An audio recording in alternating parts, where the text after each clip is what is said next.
On est aujourd'hui le 21 dans le mois d'Iyar, 36e jour dans le compte du Homer. On rentre dans la 6e semaine, 6e étage dans le travail des traits de caractère.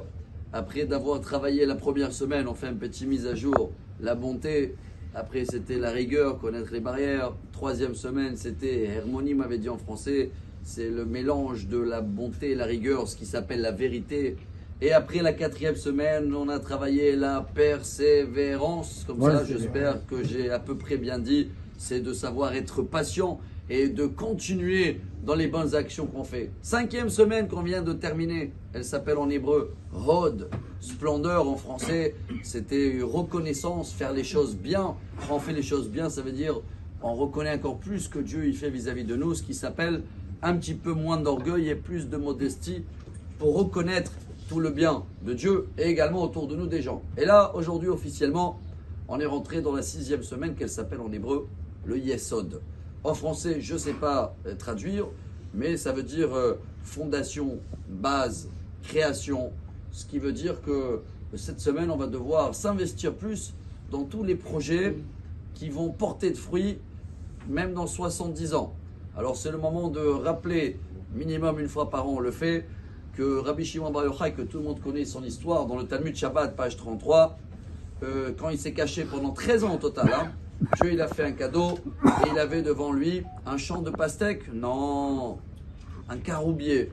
Pourquoi un caroubier? On avait cité ensemble, si vous vous rappelez, le Rambam, le Maïmonide, dans les Halachot Derot, chapitre 6, je crois, que Harouf, c'est les lettres de Harev.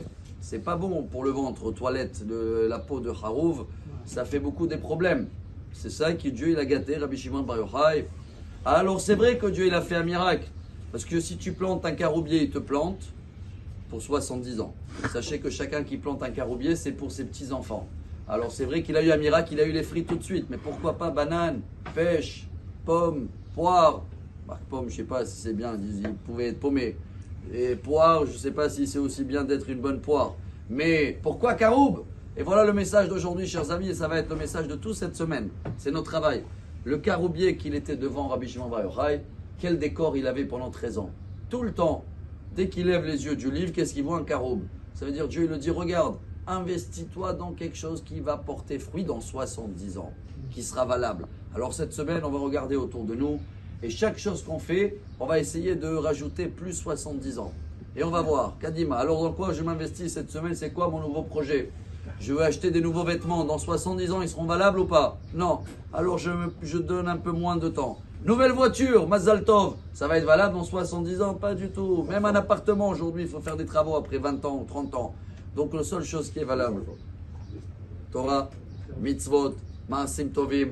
Alors, cette semaine, on va essayer plus de se mettre à fond dans des projets. On sera des fondateurs, des créateurs, des projets qui vont nous donner encore des fruits dans 70 ans. Famille, enfants, Shalom Bayit. Excellente journée. Amar Rabbi Elazar, Amar Rabbi Hani.